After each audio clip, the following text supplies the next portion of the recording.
Hello fellow Heroes of the Blue and welcome to my channel, and also welcome to a very different video from my usual.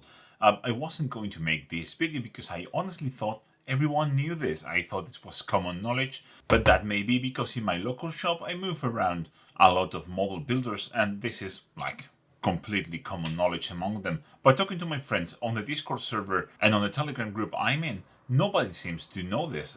They were all baffled by this, and I thought maybe making a video about this will help other people save a bit of money. So let me go into full YouTuber mode for the next segment. This is scam. I can't do that shit. Okay, maybe a scam is a bit of a strong word here, but you can buy exactly the same product from the same company at a large discount. And what is it? You may be asking. Well, it's this. Yeah, I know it says airbrush cleaner, but trust me here, this and this is exactly the same product.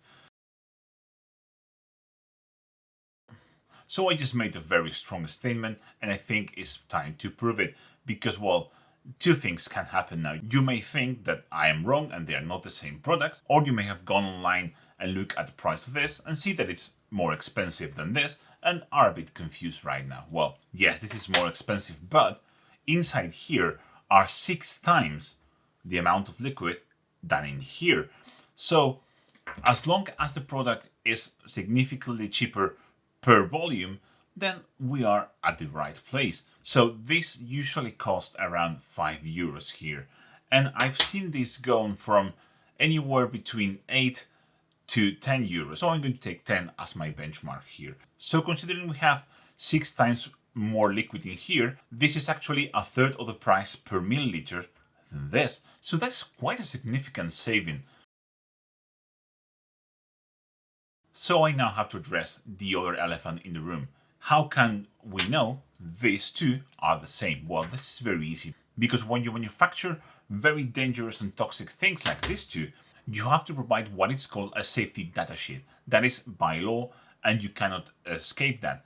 And in that security datasheet, you have to include anything from health warnings, potential risks, stuff like that. But you also have to include exactly what your products are made of. So why don't we produce both of these datasheets to see what they are made of? And as you can see, it's just a 1-to-1 mix of acetone and butyl acetate. Very simple. In fact, you could actually probably buy those chemicals and make like a liter of this pretty cheaply. And on the left, you have the datasheet for the airbrush cleaner. And as you can see, they have been a bit cheeky because this is not a 1-to-1 mix, but I'm guessing that is just because they are not allowed to sell 2 different products at 2 different price ranges if they declare exactly the same chemical composition. So as you can see, this is 49% butyl acetate and 51% acetone. But that really makes no difference. And I'm pretty certain that in the factory these are made, both are manufactured at the same time and just bottled in 2 different containers. This is exactly the same product.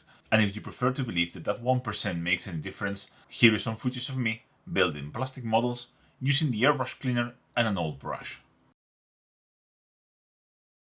So I have a crusty old brush here. And yes, this is a Kolinsky brush. I know that it might be hurting your feelings, but this is very old and it never worked very well, you know, that sometimes happens. So I'm using it now for my glue and for other nasty applications. And as you can see, I'm just applying it as you would the extra thin one, just letting it flow into the recesses through capillary action.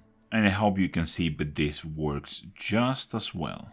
Because, well, it's the same product. I know for sure there are some synthetic brushes that will work here, but I highly recommend you skip them, just because if you don't use the right one, you are literally going to melt them. And once you're done with it, this will evaporate off the brush pretty swiftly, and you're going to be left with a clean brush that you can use again and again and again. Honestly, doing it this way, you are not going to miss out on any functionality from the smaller pot at all. At least I don't. I have one of these in my workshop that I used to build models there, and I have no issues. So you might think that buying this is worth it just for the convenient container, and you might be right. €5 is not really very much money, so you can spend it however you want. But to be fair, most of us already have one of these, so buying more is a bit pointless when you just can buy this and refill your convenient container with it. But if you don't have this and you want to save yourself a lot of money in the future, getting this and using an old crusty brush to apply it, it's quite a sensible option too. Especially if you do a lot of sprue wizardry like some guys do. This is the stuff to go because this is a third of the cost per milliliter than this. It's also a very convenient way of doing a sprue goo to fill up your gaps because you can make a lot of it very cheaply. Of course, you can also buy both chemicals and mix them. It's a very simple product to make, but you might end up with a liter of this stuff and you may not want that much. So yeah, buy this if you want. It's not that much money. But I highly recommend you give this a try, especially if your old bottle of extra Synthomen is running out and you want to fill it up, and probably have a lifetime supply if you buy a couple of bottles of this. So guys, I really hope that was useful. This is not what I usually do, just a very quick, like, consumer-oriented video. But I think this is something everyone should know because, let's be honest, who doesn't like to save a bit of money from time to time? So guys, I hope you like this one and I'll catch you in the next one. Bye!